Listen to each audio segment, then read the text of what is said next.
my colleague, longtime colleague now, Anya Parampil, journalist, political commentator, and crucially, author of Corporate Coup, Venezuela and the End of U.S. Empire, joins us now. Terrific book, Anya. I was very delighted to read it and very happy to see you. We'll talk about the book later if we can, because I want to start with the clear picture in my mind, and I think many people over here on this side of the ocean, that you cannot be serious, as John P. McEnroe used to say. You cannot be serious that this man, Joe Biden, is running for another 4-year term. As I look at him, I mean, it's now moved beyond cringeworthy to pity. And you've got to ask questions about the people that are abusing this elder in this way. How does it look stateside? It's shocking for me, though in some ways I feel as if Biden is the perfect character to represent our fading empire at this point, which is largely a gerontocracy run by people in their 80s that have no connection to their constituents here in the United States. They're completely disconnected from the people they're supposed to represent, but they're also completely disconnected from the world, and they're just unqualified to be making calls. And to see Biden, that's why I put out this post on X last week that maybe got people a little bit upset, but I was watching the D-Day celebration with Biden and Macron there celebrating the end of fascism and really starting to ask myself, was fascism truly defeated if these are the two left in power, if we're experiencing this war in Gaza that we're watching play out before our eyes on a live stream with, as you correctly point out, an endorsement of the international press, and the international press working overtime to, as you say, manufacture consent for what I thought was supposed to be never again.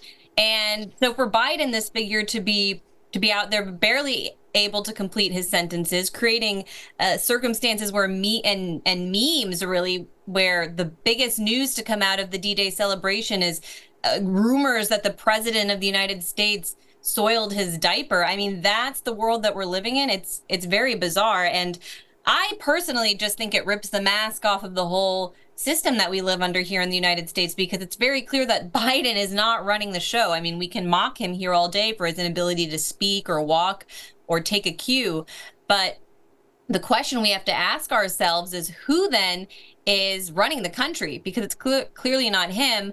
I would say it's likely his national security advisor, Jake Sullivan, and Secretary of State, Antony Blinken. And if you're going to start trials there in the UK, George, I hope that some of these U.S. officials will be brought before it to answer for their role in these wars. Has anyone in America noticed the outcome of the European Parliament elections and the crushing humiliation, actually, of Biden, of America's key allies in the recent wars?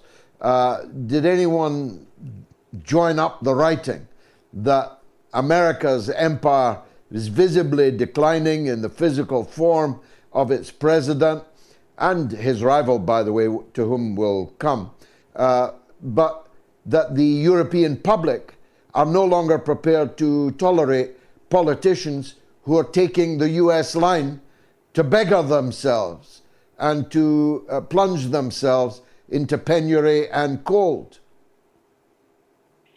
Well, in U.S. media, unfortunately, there's pretty much no discussion of the world. So I wouldn't say that anybody's registered, unless we're going to war, that is. There's no discussion of the world or analysis of what's playing out in Europe or anywhere else. If you turn on U.S. media today, it's a reflection really just like Biden himself is of the decay, because all U.S. media are talking about are these trials. There's all of these dozens of trials Trump is facing. Hunter Biden, President Joe Biden's son, also facing trial for and found guilty on this basic charge regarding lying on a form over guns. It's become a complete clown show, more time than any other period I've lived through in the United States. I was telling Max, my husband, the other night, because we turned on CNN just to see what was going on. And I said, for the first time, for more than any other time in my life, it really feels that when we're watching, or that when I'm watching the mainstream media now, that they're just creating this little feedback loop for themselves, and that the rest of the people here are actual people are completely disconnected from it. We have no voice in the media or in government. And so there's no effort to understand the world. No, of course not. I think that's where alternative media is coming in, and it's growing, I think, becoming more attractive to younger people than the traditional corporate media, because there is now a movement here to understand what is going on in the rest of the world. Why haven't our media been telling us the truth all of these years? And where, how can they find voices like yours? The fact that you're playing in the United States, I think, is a great sign to the fact that people here are hungry for that perspective, because it's something that they don't actually get. Now, let's turn, if we may, Anya, to the rival, Zion Dawn. In some regards, partly just because a stopped clock is right twice a day, but also because he may actually be more genuinely American first than the Democratic Party's top brass. But even on the first metric, the stop clock that's right twice a day, it seems likely that in November, Trump wins, and the imminent danger of World War III on the Ukrainian front at least runs out of gas. It seems unlikely to me that Trump is going to take America, and therefore the whole world, into a war with Russia. Is that how you see it? Having covered Trump's first term, including his meeting in Helsinki with Vladimir Putin, the president of Russia, during which he was attempting to avoid the situation that we currently find ourselves in, I do have some hope that there is potential under Trump. I mean, he openly speaks about the fact that if he were to come into office, he would actually get on the phone with Putin and speak with our so-called rivals in Russia in order to get peace in Ukraine. And this is something that for some reason is controversial whenever he says that in the United States, which, for all of the people who put up their Ukraine flags and claim to care about Ukraine, they certainly don't seem to actually care about whether or not Ukrainian people, human beings, are dying in this war.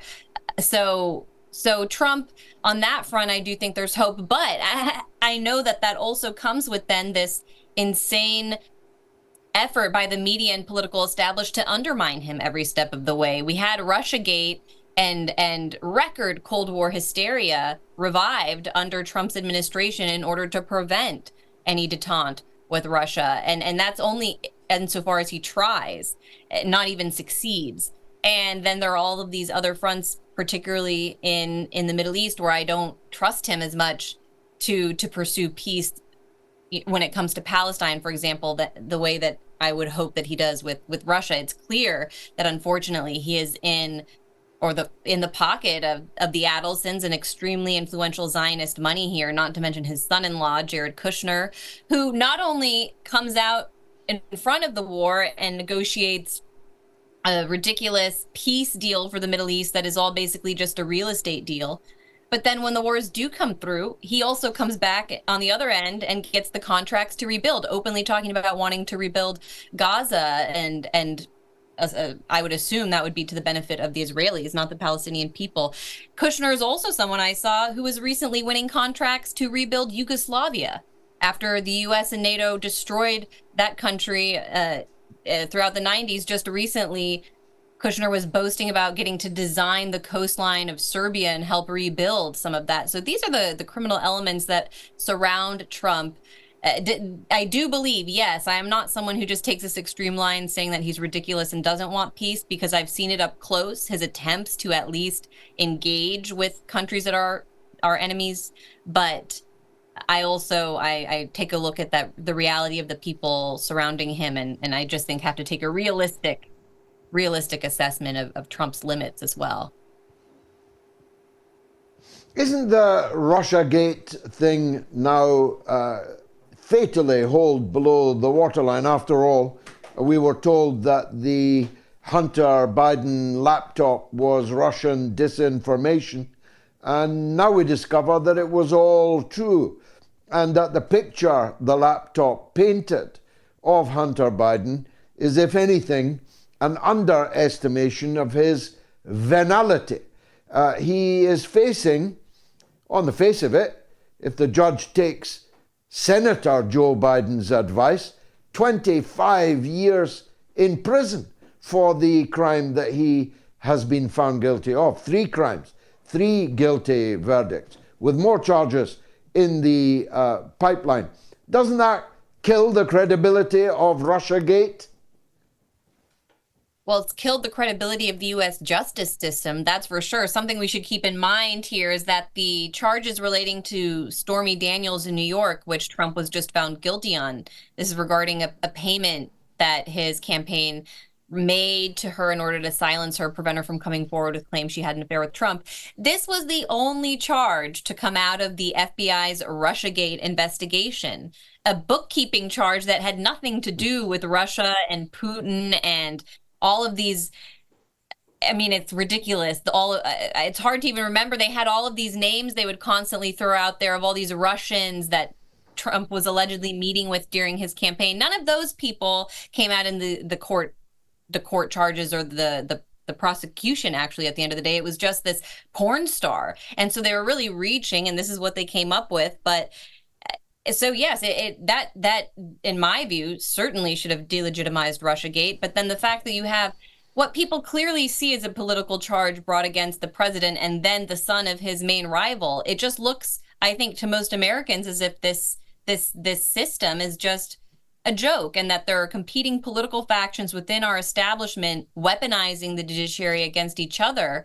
But that, of course, no American president who's actually committed a crime that we would like as the American people to see them held accountable for some reason, we never have the resources for that. Never have the resources to question Bush about the lies that got us into the war with Iraq, or Obama's secret drone program, or failure to reverse Bush-era torture. Those big questions are not as hot to our justice system as a prostitute getting paid off and not talking about her relationship with Trump. I mean, it's sad, honestly, as an American to see where we're at in 2024. Yeah. Sad indeed. Now, your book predicts the end of the U.S. empire. That's quite optimistic. I'm so old, I remember when Chairman Mao described the United States empire as a paper tiger. But it's savaged a lot of people since the 1960s when Mao said that. The decline of the US empire is evident, and we've been discussing it, you and I, in this interview. But the end, what does the end look like in your view? This book focuses on how the United States has weaponized the international financial system that it controls in order to win its policy objectives around the world. So that's through sanctions and the weaponization of the US dollar primarily. And what I argue, using the case of Venezuela, is that this policy has become so aggressive and so there's no limit on it. For example, the seizure of Venezuelan assets, all $1 billion worth of Venezuelan government assets that were stored in the United States and in the UK, for example, where there was this gold bullion that's still in the Bank of England's vaults. The actual seizure, for the West to carry out the seizure of these assets and essentially steal them, they've held them, siphoned them off to opposition figures, siphoned them off to even the Federal Reserve in New York in some cases. That has gone so far that the rest of the world is kind of turned off from using a Western-based financial system. And I show already that because of sanctions, because we've levied such harsh measures against major players such as Russia, China, Iran, and Venezuela, instead of collapsing, what has happened is these countries have come together and built a world that is, for the first time, able to challenge this London, Brussels, Switzerland, U.S. axis of transatlantic political and economic power that instead is based in the global South, Latin America, Asia, Africa, and the developing world, including Russia and China. And since World War II, we've never actually lived in a world that had the ability to challenge the West's hold on the global economy. But this has actually happened. And so what does it look like? The end of US empire? It looks like Russia and India trading in rubles, that India coming to Russia despite US sanctions that were supposed to crush the oil and gas economy in Russia, and buying Russian goods in Russian currency, actually backfiring, US policy backfiring to the point that our so-called enemies are getting stronger. And this has not only happened with Russia, it's in some ways happened with Venezuela, though there was so much suffering there because of their dependence on the US for so long when those sanctions initially came down.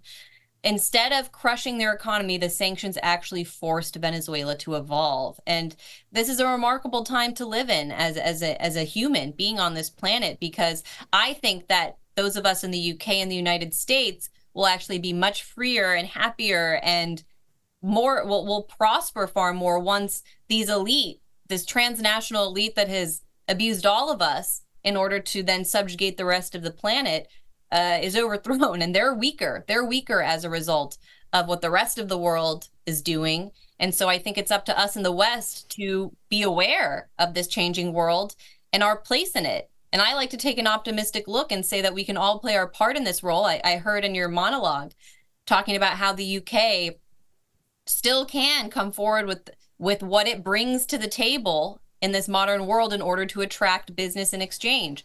I think all of us have to function that way in the future instead of relying on this economy of death. That's what we're living through. That's what's occupying us currently. That's why we have to fight these wars, in whether it's in Palestine or in Ukraine.